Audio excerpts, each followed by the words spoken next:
Θα ήθελα να καλέσω τον κύριο Θανάσιο Δαγούμα μαζί μας, τον κύριο Διονύση Ανάργυρο, θα πούμε τις ιδιότητες πάνω, τον κύριο Βασίλη Δελιγιάννη και τον κύριο Παναγιώτη Μουρτοπάλα. Ελάτε. Καθίστε με τη σειρά δίπλα μου. Αφήνουμε την καρέκλα για την κυρία της παρέας.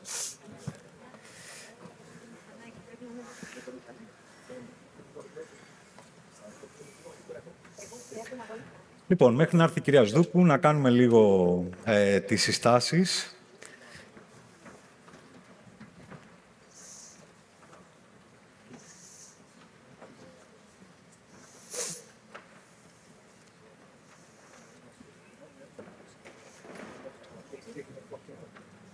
Ή να περιμένουμε. Ναι, δώστε μου 2 λεπτά.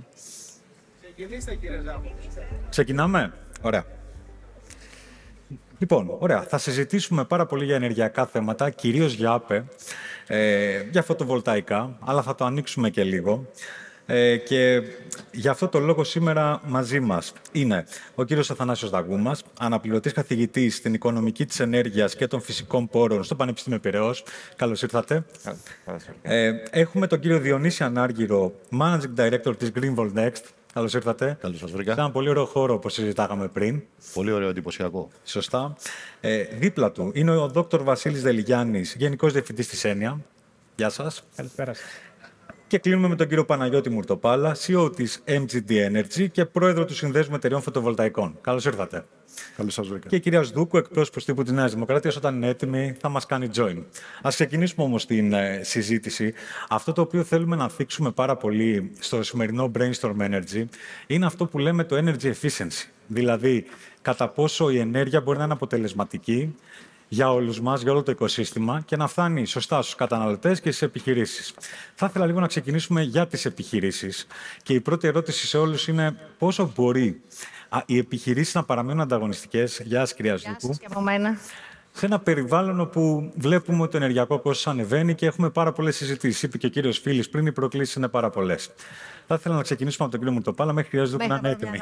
Ακριβώς. Από τον κύριο Δαγούμα, συγγνώμη. Ναι. Η αλήθεια είναι ότι το ενεργειακό κόστος πάντα είναι μια βασική παράμετρος, ιδίως για τις ενεργοβόρες επιχειρήσεις. Αυτές τις μέρες τυχαίνει να λαμβάνει η χώρα και συζήτηση στη χώρα μας το ζήτημα της ενίσχυσης των ενεργοβόρων επιχειρήσεων. Λίγους μήνες πριν, πρόσφατα, έχει οθετηθεί το πλαίσιο των κρατικών ενισχύσεων για το Clean Industrial Plan. Επομένως, και η χώρα μας, σε συνέχεια άλλων κρατών, επεξεργάζεται σχετική πρόταση προκειμένου να υπάρξει κάποιο σήμα κρατικών ενισχύσεων για τις ενεργοβόρες επιχειρήσεις, προκειμένου να υπάρξει μια σταθερότητα. Γιατί το ζήτημα είναι η μη σταθερότητα των τιμών. Δεν είναι απαραίτητα υψηλές, κατά περίοδος είναι και χαμηλές, αλλά η ευμεταβλητότητα δημιουργεί Στο μέσο όρο δηλαδή. Η ευμεταβλητότητα δημιουργεί μια μη προβλεψιμότητα στους φορείς. Άρα, επομένως, αυτή τη συζήτηση είναι πολύ όριμο από τη χώρα μας να υποβάλει ένα σχετικό πλαίσιο προς έγκριση στη Γενική Διεύθυνση Ανταγωνισμού. Άρα, πήραμε ένα πρώτο σχόλιο για το πλαίσιο και προχωράμε με τον κύριο Ανάργυρο. Πώς θα ακούτε αυτό, δεδομένου ότι και πριν, πέρα από το πλαίσιο, αναφέρθηκε και ο ρόλος της τεχνολογίας και όλα όσα αλλάζουν στο οικοσύστημα της ενέργειας αυτή τη στιγμή. Κοιτάξτε, βλέπετε, γίνονται πολλές κινήσεις και προσπάθειες και από την Ευρωπαϊκή Ένωση και από τις ελληνικές κυβερνήσεις, όπως ο κ. Δαγούμας, για να βοηθήσουν τις εταιρείες να τις σπρώξουν, να το πούμε έτσι πιο πολύ, ώστε να μειώσουν το ενεργειακό τους αποτύπωμα και φυσικά την οικονομία. Θα έλεγα ως πιο σημαντικό ή μάλλον ως προς πιο πρώτο βήμα που πρέπει να κάνουν όλες οι επιχειρήσεις, ειδικά οι ενεργοβόλες, είναι η αυτοκατανάλωση. Δεν αναιρεί το ένα τ' άλλο, αλλά υπάρχει το μοντέλο της αυτοκατανάλωσης, το οποίο υπάρχει παντού, όπου για μένα είναι το πρώτο βήμα που πρέπει να κάνουν οι εταιρείες για να ξεκινήσουν αυτό που λέμε εξοικονόμηση, αυτό που λέμε πράσινη μετάβαση, αλλά και πιο πολύ φυσικά την εξοικονόμηση. Και για να μην είναι και στο ρίσκο της αγοράς το 100%. Ξέρετε, είναι ένα μπουκέτο βημάτων, είναι αυτοκατανάλωση, μπορούν να κλείσουν κάποιες συμφωνίες PPA, μπορούν να κάνουν μετά μια ενεργειακή αναβάθμιση στο κτίριο. Αλλά αυτό θέλει ένα σχέδιο που να περιλαμβάνει όλους τους τομείς που μπορούν να επέμβουν. Πάμε προς τα εκεί ή το λέμε πιο πολύ θεωρητικά αυτή τη στιγμή?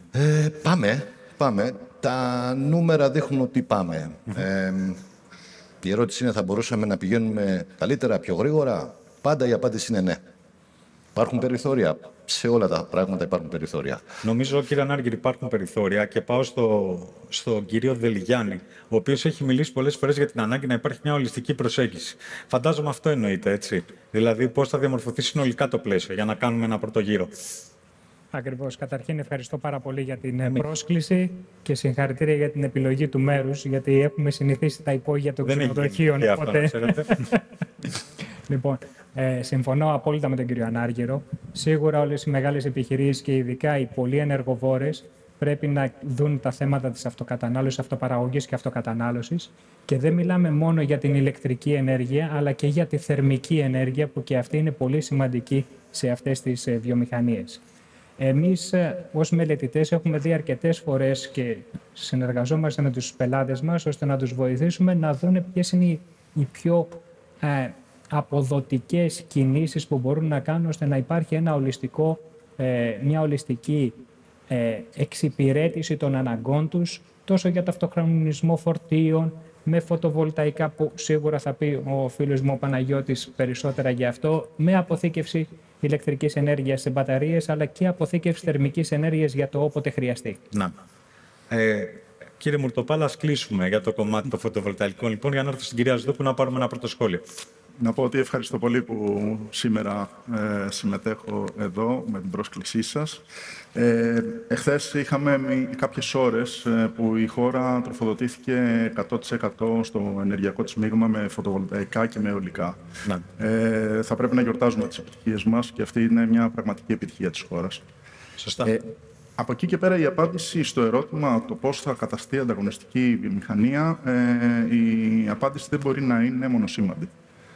Νομίζω ότι μια τέτοια απάντηση πρέπει να βασίζεται στο τρίπτυχο το οποίο ήδη η Ευρώπη μας έχει δώσει τις κατάλληλες κατευθύνσεις με το REPowerEU, με τα πρόσφατα σχέδια για την ανταγωνιστικότητα της βιομηχανίας. Και η απάντηση είναι το τρίπτυχο παράγω καθαρά, καταναλώνω έξυπνα και τιμολογούμε σταθερά. Αυτό το τρίπτυχο είναι η απάντηση στην ανθεκτικότητα, αλλά και στην μακροχρόνια ανταγωνιστικότητα της ελληνικής βιομηχανίας. Και δεν θα πρέπει να ξεχνάμε βέβαια ότι είμαστε σε ένα διεθνοποιημένο περιβάλλον που τα πράγματα αλλάζουν δραματικά γρήγορα και βέβαια θα πρέπει να προσαρμοζόμαστε πολύ γρήγορα. Όντως, γιατί παίζουν ρόλο πάρα πολύ οι γεωπολιτικές εξελίξεις. Κυρία Ζδούκου, ακούσαμε κάποιες πρώτες τοποθετήσεις. Η αλήθεια είναι σήμερα ότι έχουμε εξελίξεις. Ας πούμε, για τη βιομηχανία, ακούστηκε εδώ κατά πόσο μπορεί να εφαρμοστεί το ιταλικό μοντέλο. Υπήρξαν ανακοινώσεις από την Κομισιόν σχετικά με το ρωσικό φυσικό αέριο, που δεν έρχεται πλέον ή θα σταματήσει να έρχεται στην Ευρώπη. Δεν νομίζω ότι υπάρχει ερώτημα αν πρέπει να πάμε στην πράσινη μετάβαση, αλλά πώς. Αυτό. Κοιτάξτε, ο κλάδος της ενέργειας είναι ένα πάρα πολύ σύνθετο εγχείρημα, μια πολύ σύνθετη εξίσωση. Και αν μπορώ να μιλήσω έτσι βιωματικά, στα χρόνια που υπηρέτησα στο Υπουργείο Περιβάλλοντος και Ενέργειας, η δυσκολία ήταν πάντοτε πώς αυτό το πάρα πολύ σύνθετο τεχνικό πράγμα που διαρκώς εξελίσσεται, αλλάζει, μετασχηματίζεται, γιατί ήταν αλλιώς στηριγμένο το μοντέλο της ενέργειας όλα τα προηγούμενα χρόνια. Μονάδες βάσης, λιγνητικές μονάδες, δεν απασχολούσε ποτέ. Δεν ήταν θέμα συζήτησης, δεν ήταν στην επικαιρότητα η ενέργεια πριν από κάποια χρόνια. Προφανώς η ενεργειακή κρίση, η εκτείναξη των τιμών το έφερε στο προσκήνιο και φτάσαμε σε ένα σημείο πια να έχει εκλαϊκευθεί η ενέργεια υπό την έννοια ότι απασχολεί το κάθε νοικοκυριό και έβαλε τον κάθε πολίτη στη διαδικασία να παρακολουθεί στενότερα πια το λογαριασμό του ρεύματος, τι καταναλώνει και πώς θα οδηγηθεί σε εξοικονόμηση ενέργειας και αντίστοιχα και μια βιομηχανία για να μπορέσει να γίνει ανταγωνιστική. Αυτή την προσπάθεια λοιπόν του κράτους, της πολιτείας να βοηθήσει δεδομένων των συνθήκων, των διεθνών συνθήκων, γιατί κακά τα ψέματα αυτά τα 5-6 χρόνια έχουν συμβεί πάρα πολλά συνεχίζουν να στον τομέα της ενέργειας. Μπορώ να πω όμως ότι η Ελλάδα πραγματοποίησε βήματα πρόοδου, διότι εάν θέλουμε να μιλάμε στο τέλος της ημέρας για καθαρή και ευθυνή ενέργεια, την οποία θα έχει πρόσβαση ο Έλληνας καταναλωτής, είτε λέγεται νοικοκυριό, είτε λέγεται επιχείρηση, είναι μονόδρομος το να πούμε ότι θα πρέπει να ενσωματώσουμε όσο το δυνατόν περισσότερες ανανεώσιμες πηγές ενέργειας μέσα στο ενεργειακό μας μείγμα. σε αυτή την προσπάθεια η Ελλάδα τα έχει πάει εξαιρετικά καλά όλα τα προηγούμενα χρόνια. Και θα δώσω, αν θέλετε, στην πορεία και κάποια στοιχεία έτσι, για να έχει κανείς την εικόνα. Εμείς στο Υπουργείο προσπαθήσαμε να σχεδιάσουμε εργαλεία και να βοηθήσουμε με αυτά τα εργαλεία τους πολίτες να μειώσουν το ενεργειακό τους κόστος. Για παράδειγμα, το ότι βγάλαμε ένα πρόγραμμα και δώσαμε τη δυνατότητα στα νοικοκυριά να εγκαταστήσουν ένα μικρό φωτοβολταϊκό στη σκεπή τους, που ήταν κάτι το οποίο παλιά ήταν λίγο πιο σοφιστικέ ή αφορούσε, αν θέλετε, μια μικρή μερίδα κόσμου. Πολύ μικρή, αλήθεια είναι. Ναι, και το ότι είδαμε να ανταποκρίνεται ο κόσμος και να έρχεται και να κάνει αίτηση και να μπαίνει στο πρόγραμμα επιδότησης για να εγκαταστήσει φωτοβολταϊκά. Και ο αριθμός τελικά, ο οποίος εγκαταστάθηκαν τουλάχιστον 20.000 περίπου μικρά φωτοβολταϊκά, ήταν ένα σημάδι. Το ότι δημιουργήσαμε πολλά εργαλεία χρηματοδοτικά στο Υπουργείο για εξοικονόμηση ενέργειας στα σπίτια, τα γνωστά προγράμματα Εξοικονομώ. Οπότε, ό,τι πόρους είχαμε από το Ταμείο Ανάκαμψης κατά βάση για να ενισχύσουμε τα ευάλωτα νοικοκυριά, τις επιχειρήσεις, προκειμένου να μειώσουν το ενεργειακό τους κόστος, χρησιμοποιώντας τεχνολογίες όπως φωτοβολταϊκά, μπαταρίες, αντλίες θερμότητας και οτιδήποτε άλλο, δείχνει μία νέα τάση, αν θέλετε, προς αυτή την κατεύθυνση. Να σας ρωτήσω κάτι εδώ. Η τάση υπάρχει. Τα νούμερα επιβεβαιώνουν ότι έχουμε πάει πολύ καλά στις ΑΠΕ, στα φωτοβολταϊκά. Ωστόσο, στο κομμάτι της αποθήκευσης, ας πούμε, υπάρχουν ερωτήσεις γιατί δεν προχωράμε πιο γρήγορα. Και επίσης και η αποθήκευση και τα πάνελ μπορεί να έρχονται εκτός Ευρώπης. Αυτό αφορά και όλη την Ευρώπη, π.χ. από την Κίνα. Και αυτό ανεβάζει το κόστος. Οπότε έχουμε λίγο πιο ακριβές τιμές από όσο θα έπρεπε. Ναι, είναι πολύ, πολύ σωστή η ερώτηση. Πρώτα απ' όλα, ήθελα και εγώ να σχολιάσω αυτό που ανέφερε ο αγαπητός.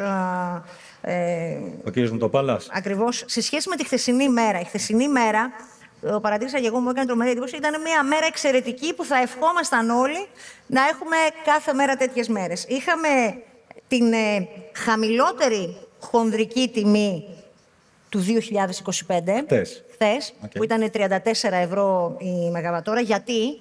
Εντάξει, γιατί ήταν βέβαια Σαββατοκύριακο, ήταν χαμηλότερη ζήτηση, γιατί δούλεψαν τα φωτοβολταϊκά full, περίπου 70% είχαμε παραγωγή ενέργειας από το φωτοβολταϊκό και ήταν επίσης windy, οπότε δούλεψαν πάρα πολύ. Όλες οι πηγές. Δούλεψαν όλες οι πηγές. Ναι. Με αποτέλεσμα έπεσε τρομερά η τιμή στη χονδρική. Σήμερα, βέβαια, Θανάση, από το 34 είδα ότι έχει πάει περίπου στο 76. Αυτό το volatility, λοιπόν, το ευμετάβλητο, είναι μια νέα κατάσταση σε αυτόν τον φανταστικό καινούργιο κόσμο, το οποίο απασχολεί όλη την Ευρώπη. Όσο απομακρυνόμαστε από τα ορυκτά καύσιμα, όσο ενσωματώνουμε μέσα ΑΠΕ.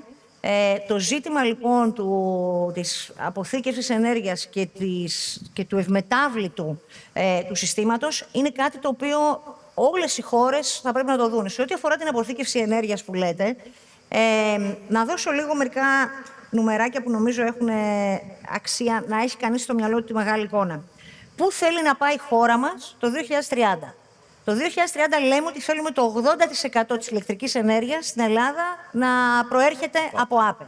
Τι συνεπάγεται αυτό? Συνεπάγεται ότι θέλουμε περίπου 9 γιγαβάτ σε αιωλικά και 13,5 σε φωτοβολταϊκά. Και 6 γιγαβάτ σε αποθήκευση ενέργειας. Ναι. 13,5 και 9, πολύ ωραία. Πού ήμασταν το 2019? Το 2019 στη χώρα μας ήταν εγκατεστημένα 5,7 γιγαβάτ. Από τα 5,7 που ήμασταν το 2019, ναι, σήμερα το 2025 είμαστε στα 16. Από το 5,7 έχουμε φτάσει στο 16. Ναι. Έχουμε στο pipeline, δηλαδή σε φάση κατασκευής, άλλα 15 γιγαβάτ, ναι, που είναι όρημα έργα τα οποία βρίσκονται σε εξέλιξη, και για να μην σας αναφέρω ότι υπάρχουν και πιο πίσω ένα επενδυτικό ενδιαφέρον 50 γιγαβάτ. Έχουμε να διαχειριστούμε, λοιπόν, ένα επενδυτικό ενδιαφέρον 50 γιγαβάτ που είναι μια τάξη πιο πίσω, 16 που χτίζονται, φτιάχνονται, Επομένως, τι θέλω να πω, ότι ο στόχος της χώρας για το 2030 Θεωρείτε ότι είναι εφικτός? υπερκαλύπτεται από το pipeline. Στην αποθήκευση όμως ενέργειας, παρόλο που ο στόχος είναι ότι το 2030 πρέπει να έχουμε 6 γιγαβάτ σε storage, περίπου 4,5 σε μπαταρίες και 1,5 σε αντιλησιοταμείευση, σήμερα πρακτικά είμαστε στο 0. Βέβαια, είναι ότι δεν έχουμε κάνει κάτι. Να σας πω ότι έχουμε κάνει πολλά. Δεν ήταν εύκολο για τη χώρα πρώτον να φτιάξει θεσμικό πλαίσιο από το 0, το οποίο το έφτιαξε. Να πάει στις Βρυξέλλες και να ζητήσει την έγκριση της Ευρωπαϊκής Επιτροπής για να μας επιτρέψει η Ευρωπαϊκή Επιτροπή να χρηματοδοτήσουμε αυτές τις επενδύσεις για να γίνουν. Γιατί αυτές οι επενδύσεις από μόνες τους, χωρίς σχήμα στήριξης στην Ελλάδα, δεν θα ήταν εφικτό να γίνουν. Ήμασταν η πρώτη χώρα λοιπόν που έλαβε την έγκριση της Κομισιόν. Ήμασταν η χώρα η οποία έβαλε στο Ταμείο Ανάκαμψης 250 εκατομμύρια, αν θυμάμαι καλά, για να χρηματοδοτήσουμε αυτές τις επενδύσεις. Και σήμερα τρέχει το ρολόι, κύριε Ζάγο, ακριβώς σε αυτές τις επενδύσεις, περίπου 1000 ΜΒ, τα οποία βρίσκονται σε στάδιο υλοποίησης και κατασκευής. Θεωρώ λοιπόν ότι και αυτός ο στόχος, αν συνεχίσουμε μπορεί να με αυτόν τον ρυθμό, ναι. Θα ήθελα λίγο να πάμε τώρα τη συζήτηση να την ανοίξουμε ξανά. Κύριε Δραγούμα, είπατε για το ρυθμιστικό πλαίσιο, το ανέφερε και η κυρία Ζουρκού. Άμεσα τι πρέπει να γίνει για να τραβήξουμε περισσότερες επενδύσεις, π.χ. Έχετε μεγάλη εμπειρία σε αυτό το κομμάτι. Κοιτάξτε, οι επενδύσεις έχουν δρομολογηθεί υπό την έννοια ότι έχουν προχωρήσει στις ενδοδοτικές διαδικασίες από τη Ρυθμιστική Αρχή Ενέργειας, από τους διαχειριστές, από τους περιβαλλοντικούς συνδεωτές. Άρα υπάρχουν όριμα έργα από αυτή την έννοια. Θα έλεγα αυτό το οποίο είναι αρκετά σημαντικό, ίσως είναι και πιο τεχνικό για την λόγο συζήτηση, είναι ότι αυτή τη στιγμή στη χώρα μας έχουν υλοποιηθεί πολύ μεγάλος αριθμός επενδύσεων, ιδίως σε φωτοβολταϊκά και σε αιωλικά.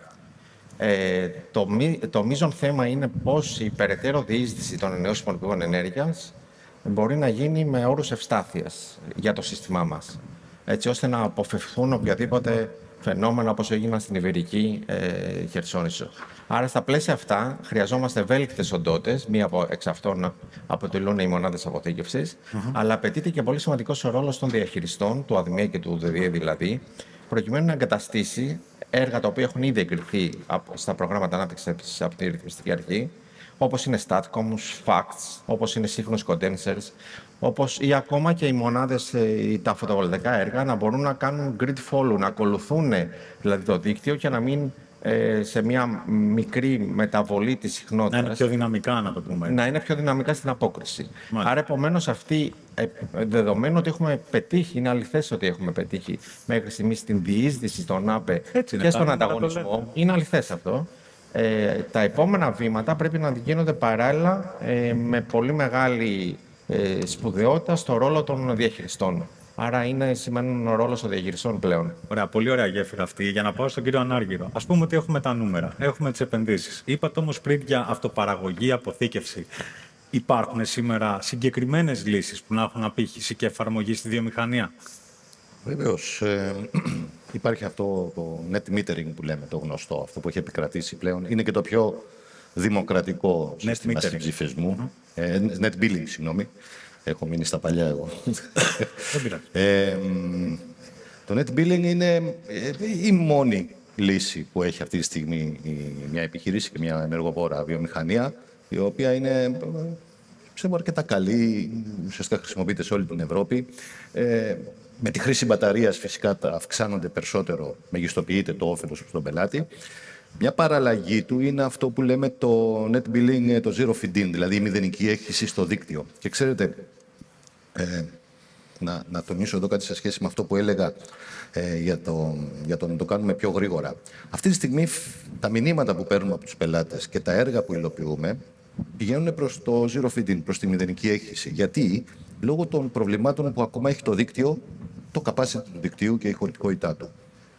Εδώ είναι ένας έξυπνος τρόπος μέχρι να φτιαχτούν το δίκτυο και να μπορέσει να εξυπηρετήσει και την πώληση της ενέργειας, της περίσσιας ενέργειας, να δοθεί ένα focus που λέμε, μια μεγαλύτερη όθηση στο zero feed-in. Γιατί όσο περνάει ο καιρός περιμένοντας ένας πελάτης να εγκαταστήσει φωτοβολταϊκά, τόσο απογοητεύεται. Πώς το κάνουμε αυτό, πώς δίνουμε μεγάλη. Θα σας πω, αν πάμε λίγο έτσι από τη μεριά της αγοράς, φανταστείτε ένας βιομήχανος, έχει πάει κάποιος, του έχει κάνει μια πρόταση, θα εγκαταστήσει αυτό το φωτοβολταϊκό, θα έχει αυτή την εξοικονόμηση, του αρέσει. Μετά μπαίνει στη διαδικασία να μαζέψει χαρτιά, να κάνει αιτήσεις, να περιμένει όσο περιμένει και μετά του λένε δεν γίνεται. Να. Αυτός εκείνη τη στιγμή αρχίζει και κατηγορία από την κυβέρνηση μέχρι τον εγκαταστάτη. Πάντα. Του φταίνει όλα. Έργο δεν κάνει και στη δεύτερη προσέγγιση το μήνυμα που παίρνουμε είναι άσε με τώρα. Αυτό κάνει κακό σε όλο τον κλάδο και στο προϊόν που δεν είναι κακό. Οπότε πρέπει να βλέπουμε τι είναι αυτό που μας εξυπηρετεί τη δεδομένη στιγμή με τα μέσα που έχουμε, με το δίκτυο που έχουμε και η έντασή μας να είναι προς τα εκεί. Μάλιστα, να πάρουμε και το σχόλιο του κ. Δελιγιάννη, γιατί η Έννοια έχει εμπειρία σε σύνθετα ενεργειακά και βιομηχανικά έργα. Σε αυτή την εξίσωση εδώ πέρα, εγώ πιστεύω σημαντικό ρόλο παίζει και αυτό που λέμε η επιστήμη της μηχανικής, η τεχνολογία. Και θα ήθελα λίγο να το βάλουμε στη συζήτηση. Συνεχίζοντας πάνω σε ό,τι είπε ο κύριος Ανάργυρος, θα ήθελα να δώσω ένα παράδειγμα από μια βαριά βιομηχανία ελληνική, στην οποία συζητάμε αυτή τη στιγμή για να εγκαταστήσουμε και φωτοβολταϊκά άνω των 150 ΜΒ πικ εγκατεστημένης ισχύως, αλλά και μπαταρίες άνω των 300 ΜΒ. Αυτό θα τους καλύψει τουλάχιστον το 30% της κατανάλωσης τους ηλεκτρική ενέργεια ανά το έτος. 30%. Αυτά λοιπόν προφανώς είναι behind the meter για να μην έχουμε τα προβλήματα του δικτύου, όπως τα είπε ο κύριος Ανάργυρος, αλλά ουσιαστικά δίνουν απτά αποτελέσματα στον επενδυτή ιδιοκτήτη για το extra capex που θα δώσει, την extra επένδυση που θα κάνει. Απλά ήθελα να τονίσω και κάνα δύο άλλα θεματάκια όσον αφορά την ενέργεια. Η ενέργεια ηλεκτρική, θερμική, όπως είπαμε, και πολύ μεγάλες ανάγκες στην βιομηχανία, αλλά πρέπει και η Ελλάδα ως μέρος της Ευρώπης να δούμε λιγάκι την εξάρτηση από τρίτους. Και αναφέρθηκε και στα προηγούμενα πάνελ, ειδικά για τις μπαταρίες, για τους συσσωρευτές, ότι κατά βάση κρεμόμαστε εντός εισαγωγικών από Ανατολή και τα λοιπά. Εκεί λοιπόν θέλω να τονίσω... Όλη η Ευρώπη. Όλη η Ευρώπη, και γι' αυτό η Ευρώπη έχει βγάλει, ας πούμε, και το Critical Raw Material Act, ώστε να βγουν, να σταματήσει η εξάρτηση της Ευρώπης σε ορυκτές ύλες, είτε αυτές χρησιμοποιούνται σε φωτοβολταϊκά, σε μπαταρίες, αλλά και σε ημιαγωγούς, που και τα data centers είναι ένα καινούριο trend, το οποίο και αυτό είναι πολύ ενεργειακά κοστοβόρο. Πελάτες θα υπάρχουν όμως, είναι και αυτό ένα ζήτημα, έτσι, για τα data center. Έτσι, να το προσθέσω απλά. Όλα είναι θέμα κόστους. Ναι, οπότε το ενεργειακό που παραμένει ένα από τα πολύ σημαντικά κέντρα κόστους πρέπει να εξυπηρετηθεί. Και μιας και είπαμε και τα data center, και είναι και στην Ελλάδα υπάρχει αρκετά στην επικαιρότητα, είναι και το θέμα του νερού. Όλα αυτά χρειάζονται νερό καλής ποιότητας, θα χρειαστούμε νέες αφαλατώσεις, δηλαδή όλο και δημιουργούνται νέοι ενεργοβόροι καταναλωτές στη χώρα μας. Πολύ χρήσιμη παρατήρηση αυτή, κύριε Δελιγιάννη. Και κύριε Μουρτοπάλα, ας κλείσουμε λίγο τον κύκλο. Θέλω επίσης να ρωτήσω αν υπάρχουν αυτή τη στιγμή καινοτομίες στα φωτοβολταϊκά που δίνουν άμεσα λύσεις σε βιομηχανίες π.χ. Γιατί όλοι μιλάμε για το κόστος των βιομηχανιών αυτή τη στιγμή. Κοιτάξτε, είναι δεδομένο ότι την επόμενη πενταετία η τεχνολογία των φωτοβολταϊκών, όπως και η τεχνολογία της αποθήκευσης που γοργά αναπτύσσεται, θα αυξήσει τις αποδόσεις της και θα γίνει ακόμα καλύτερη και θα μας δώσει νέες λύσεις και θα έρθει να καλύψει νέες ανάγκες, όπως σωστά ανέφερε και ο Βασίλης. Το ερώτημα όμως το κρίσιμο είναι πώς αυτή η τεχνολογία, η οποία είναι νομοτελειακό πλέον, ότι πλέον θα γίνει καλύτερη και αποδοτικότερη, το πώς θα έρθει να μειώσει το ενεργειακό κόστος της βιομηχανίας. Και ενώ σε επίπεδο συστήματος, όπως προαναφέρθηκε, τα έχουμε πάει πάρα πολύ καλά σαν χώρα, στην διείσδυση ενεργειακών λύσεων στον τελικό καταναλωτή, ενώ έχουμε κάνει πολύ σημαντικά βήματα, όπως την υιοθέτηση της αυτοκατανάλωσης τόσο για οικιακούς όσο και για τις βιομηχανίες, εκεί σε κάποιο σημείο υπήρξαν καθυστερήσεις. Να. Και οι καθυστερήσεις έγινε όσον αφορά την αυτοπαραγωγή, κυρίως στη μετάβαση από το net metering στο επόμενο πλαίσιο, το οποίο είναι το net billing.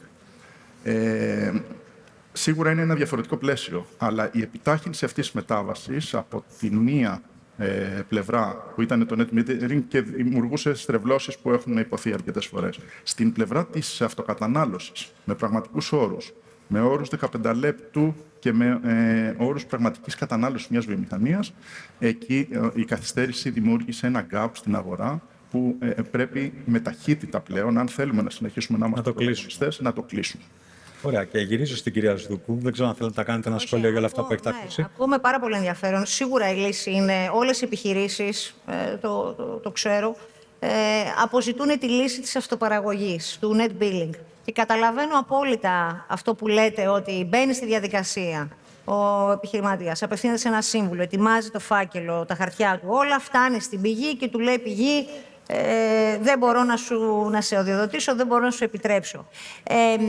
Επειδή αυτό ήταν διάχυτο, είχα ζητήσει στοιχεία από τον ΔΔΕ. Λέω, μα πώς γίνεται, δίνεις αρνητικές απαντήσεις σε όλο τον κόσμο και δεν κάνεις συνδέσεις. Τα στοιχεία, πρέπει να σας πω, ότι διαψεύδουν λίγο την πραγματικότητα. Θέλω να πω, μέχρι το 2019 τα συνδεδεμένα έργα στον ΔΔΕ ήταν 55.000. Μικρά έργα ΑΠΕ, 55.000. Μέχρι το 2019. Ναι. Τώρα είναι 100.000. Τα διπλάσια. Ναι. Και είναι 9 γιγαβάτ πάνω από τον ΔΔΕ τα έργα που έχουν δώσει. Βέβαια βάζω μέσα, όχι την αυτοπαραγωγή απόλυτα, βάζω μέσα και τα μικρά, τα 500, 300, όλα μαζί.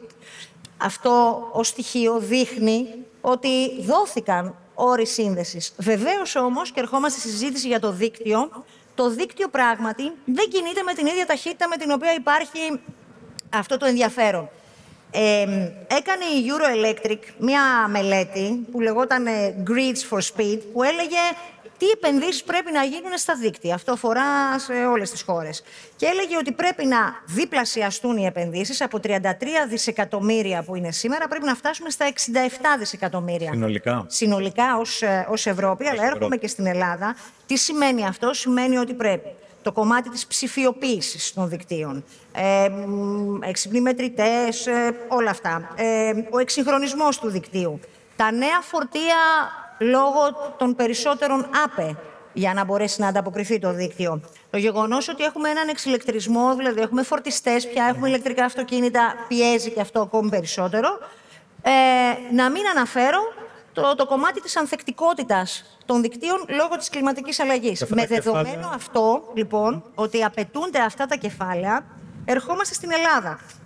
Η Ελλάδα, πρέπει να σας πω, ότι τα προηγούμενα χρόνια, πόσα εκατομμύρια πιστεύετε ότι επενδύονταν στο δίκτυο? Στην αναβάθμιση του δικτύου του ΔΔΕ. Έχω, ας πούμε, εδώ πέρα την περίοδο 2015-2020.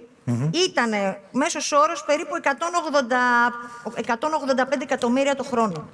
185, ξέρω εγώ, βλέπω το 2015, 185 το 2016, μετά πέφτει το 2017-18, 2019 151 και αρχίζει μετά, θα σας πω, 2021 222 εκατομμύρια, 2022 311 εκατομμύρια, δηλαδή. 2023 531, 2024 807 εκατομμύρια. Αυτό πώς προέκυψε? Δεν προέκυψε τυχαία. Πρώτα απ' όλα το 2020 είχαμε μια αναγέννηση της ΔΕΗ. Ήταν σημαντικό ότι είχαμε μια ΔΕΗ πριν που ήταν στα πρόθυρα της χρεοκοπίας. Τώρα έχει δεσπόζουσα θέση στην Ανατολική Ευρώπη. Και μετά η ΔΕΗ μετασχηματίστηκε και έχει γίνει σήμερα αυτή που έχει γίνει. Το γεγονός ότι ήρθε στρατηγικός επενδυτής επίσης στον ΔΔΕ κατάφερε να αναστρέψει αυτή την αρνητική πορεία. Σήμερα λοιπόν ο ΔΔΕ από το 2020 μέχρι το 2023 έχει δαπανίσει 1,24 δισεκατομμύρια και σε αυτά τα χρήματα, μιλάμε στην αναβάθμιση του δικτύου, σας αφήνω απ' έξω τις νέες ανάγκες που έχει ο ΔΔΕ. Δηλαδή, 300 εκατομμύρια κάθε χρόνο είναι η επένδυση του ΔΔΕ για να μπουν οι έξυπνοι μετρητές. Σήμερα έχουμε με μια ταχύτητα 1 εκατομμύριο έξυπνους μετρητές κάθε χρόνο. Ο στόχος είναι ότι μέχρι το 2030 πρέπει να έχουν μπει παντού. Η επιλογή του ΔΔΕ ήταν να ξεκινήσει πρώτα από τους μεγάλους πελάτες που έχουν μεγάλη κατανάλωση. Άρα ήδη σήμερα με τους εγκατεστημένους έξυπνους μετρητές το 55% τηλεμετράτε πια. Άρα ξέρουμε τι γίνεται. Αλλά έχουμε λιγότερες ρεύματοκλοπές, το αγαπημένο σου θέμα, Θανάση Δαγούμα.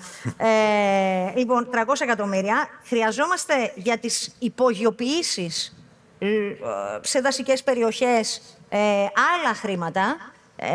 Είναι ανέφικτο, ακούω πολλές φορές που λένε «Μα γιατί δεν υπογειοποιούμε τα πάντα όλα». Πόσο κοστίζει, Θανάση, αυτό? Καμιά 40 δισεκατομμύρια νομίζω. Ναι, όλο το δίκτυο. Ναι. Όλο το δίκτυο, εάν υπογειοποιούνταν, θα χρειαζόμασταν 40-45 δισεκατομμύρια. Παρ' όλα αυτά όμως, προτεραιοποιούμε στη χώρα, λόγω των πυρκαγιών και λόγω της κλιματικής αλλαγής σίγουρα, να επενδύουμε και σε αυτό το κομμάτι της υπογειοποίησης. Στους φορτιστές, όπως είπα, και στον εξηλεκτρισμό των μεταφορών χρειάζονται ξεχωριστές επενδύσεις. Όλα αυτά μαζί αθροίζουν 900 εκατομμύρια ετησίως. Σχεδόν 1 δις, να το πούμε. Ναι, που είναι αυτά που πρέπει να επενδύει ο ΔΔΕ για να μπορέσουμε να ανταποκριθούμε σε όλα αυτά που συζητάμε. Είναι ρεαλιστικό αυτό να το περιμένουμε Και από αυτό έχει γραφτεί στο σχέδιο ανάπτυξης, έχει εγκριθεί από τη Ρυθμιστική Αρχή Ενέργειας. Ξέρετε, χρειάζεται πάντοτε όμως μια χρυσή τομή, διότι στο τέλος είναι η συζήτηση που πάντοτε έκανα εδώ με τον αγαπητό φίλο Θανάση Δαγούμα. Τον κύριο Δαγούμα. Που λέγαμε λοιπόν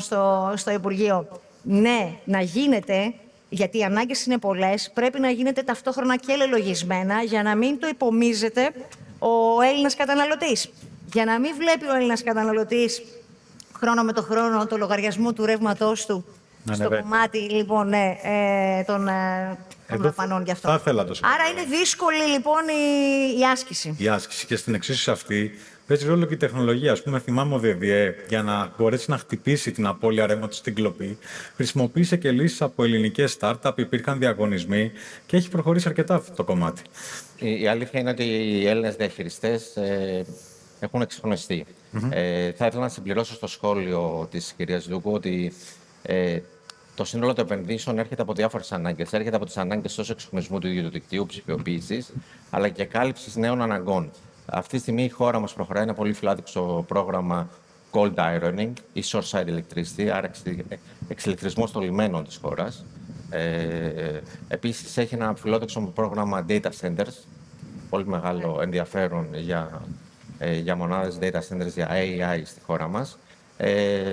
Η ηλεκτροκίνηση προφανώς είναι μία άλλη ανάγκη, άρα είναι διτή η ανάγκη. Υπάρχει ανάγκη τόσο από πλευρά της παραγωγής, τόσο και από πλευρά της ζήτησης. Και για τον λόγο αυτό είναι κοντά στο 1 δις οι αιτήσεις ανάγκες στο πρόγραμμα ανάπτυξης του ΔΔΕ. Μάλιστα, και μιλώντας για τεχνολογία, ναι, κύριε Ανάργυρε, πείτε μου. Επειδή κάνουμε μια πάρα πολύ ωραία συζήτηση. Φυσάει και πολύ εδώ. Είναι και το φτεράκι ωραία. Παράγουμε ενέργεια σε λίγο. Θα πάω στην πρώτη κουβέντα την κυρία Σδούκου που είχε πει και πολύ σωστά πόσο πολύπλοκη είναι αυτή η εξίσωση της ενέργειας.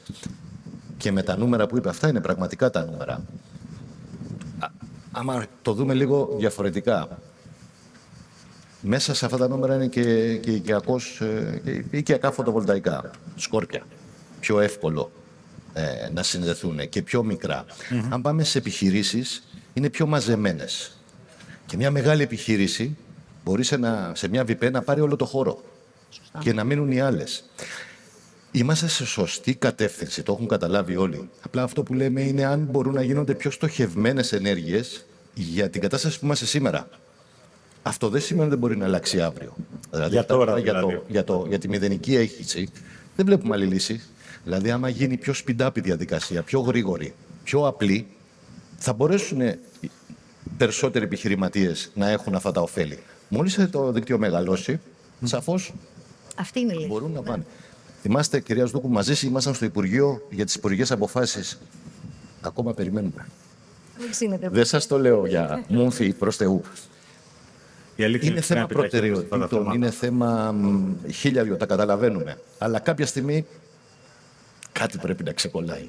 Ναι, υπουργικές αποφάσεις χρειάζονται. Όλα είναι εδώ στο τραπέζι και είναι υπέρ μας στην πραγματικότητα, και η τεχνολογία και οι εξελίξεις. Οπότε νομίζω ότι πρέπει να βοηθήσουμε λίγο και στο θεσμικό πλαίσιο, έτσι.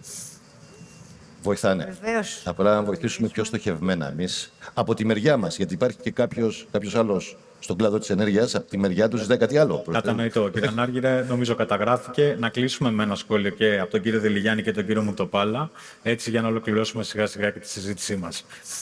Κύριε Δελιγιάννη, ας πούμε λίγο πρακτικά σε όλο αυτό το οποίο συζητήσαμε σήμερα, γιατί έχουμε πει αρκετά πράγματα. Ποιο θεωρείτε εσείς το πιο κομβικό για να πάμε σε αυτό που λέμε στην ενεργειακή μετάβαση με ασφάλεια?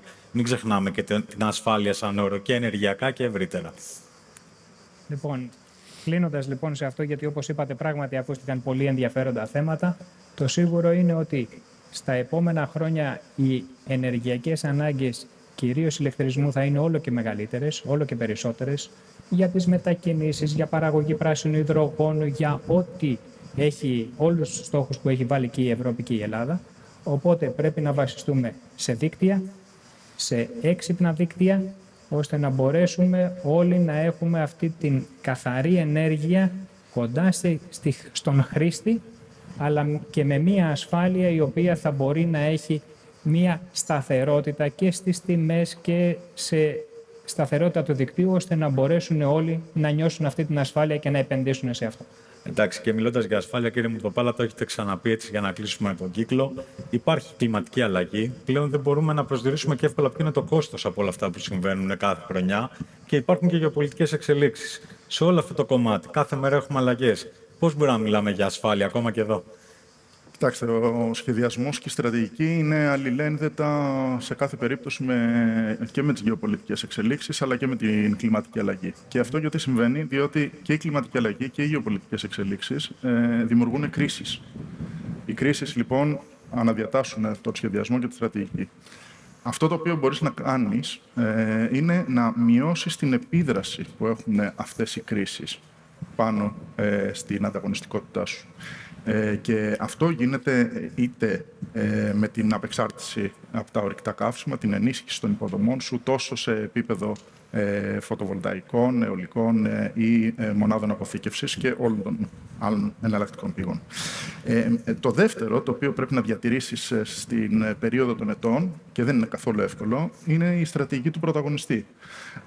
Αν θέλεις να είσαι πρωταγωνιστής στην ενεργειακή μετάβαση, επειδή η ενεργειακή μετάβαση είναι ένα παιχνίδι το οποίο είναι πολλά έτη μπροστά και θα το συζητάμε για πολλά ακόμα φόρουμ, θα πρέπει να προσπαθείς να δημιουργήσεις προϋποθέσεις έτσι ώστε συνεχώς σε όλες τις αλλαγές να είσαι ένα βήμα μπροστά από τους υπόλοιπους. Και αν το κάνεις αυτό, είναι δεδομένο ότι με αυτόν τον τρόπο θα μοχλεύσεις ακόμα περισσότερα ωφέλη για τη χώρα, για τους καταναλωτές, για τη βιομηχανία ή για τους οικιακούς καταναλωτές. Διότι μιλάμε για τη μείωση του ενεργειακού κόστους και η συζήτηση απασχολεί την κοινή γνώμη πάρα πολύ, αλλά η συζήτηση αυτή δεν είναι απλή και μονοσήμαντη.